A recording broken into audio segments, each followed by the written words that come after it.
everyone, I am here with a true short story. This was by Sherry Lynn Hunt, and it is called A Limp That Vanished. On July 4th, the United States National Birthday, the only fireworks I experienced were the explosions in my right knee. Ouch. My knee had suddenly swollen to twice its size overnight, and I limped across the room in severe pain.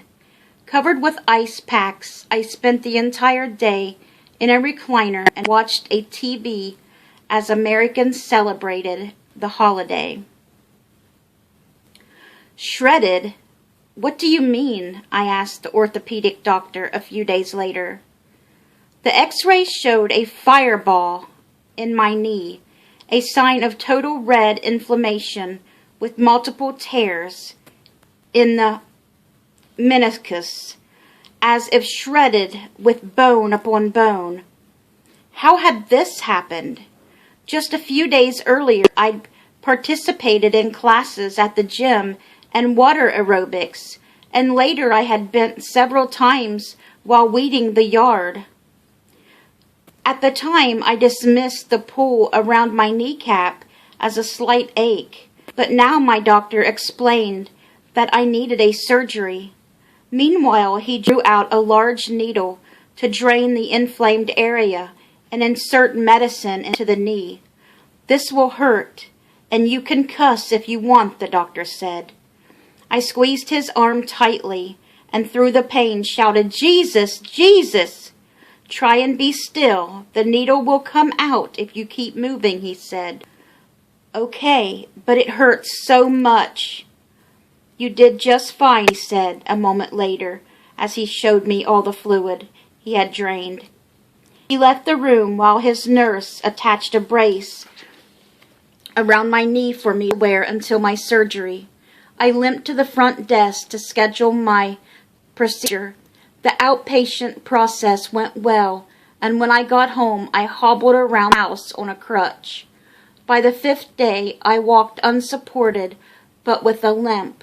I was tired of sitting and wanted to resume household chores. During my morning devotional time, God's inner voice resonated with a command, "Be still and listen today." Really? I had been inactive for 5 days. Another day to sit and listen? For what? I relaxed in the recliner, read and meditated on scriptures. I tried to pay attention to anything God would say to me, but my body ached for some activity. I started to worship my Lord through praise and worship music while I soaked in His presence and prayed. I remembered the conflict between two sisters, Mary and Martha, in Luke 10:38 through 42. While Martha busied herself with meal preparations, Mary worshipped at the feet of Jesus. I told myself to stay focused at the Master's feet to hear His message. While I continued to magnify the Lord, my mind centered on Him. Peace blanketed me. Rain pelted against the windows, and I fell into a deep, relaxed sleep. That afternoon, the showers ended and sunlight poured through the windows. I turned on a favorite Christian television show. A man testified about being healed of end-stage cancer. His miracle stirred up my faith.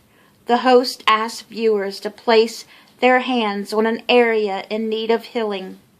I laid my hand on my right knee while he prayed. His next words surprised me. God is healing someone's right knee now and repairing what the doctors could not fix. Oh my!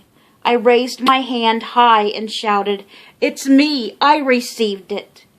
The warmth of God's divine presence covered my entire body, and I burst into tears. Was this just an emotional outburst, or did something change? I slowly got up and walked across the room. I skipped through the kitchen and the halls of the house and shouted with joy. Now I understand the reason God had not wanted me to occupy myself with housework. I could have missed my divine appointment because of busyness. Instead, I sat at the feet of my Lord. The same one who told me to listen had healed me. I went to church the next evening. My pastor's wife stated, "You don't have your limp." "God touched me," I replied. I also shared my praise report with the congregation. 2 days later, I returned for the follow-up appointment with my doctor. His nurse saw me walk in. She smiled and said, "My, you're walking really good." I received a miracle. "I can't wait to tell you all about it," I replied with a grin. Weeks later, I watched a rerun of that television episode to see if the host had specifically said the right knee or if I had imagined it. But he repeated the same message, and today I continued to walk without a limp. Amen.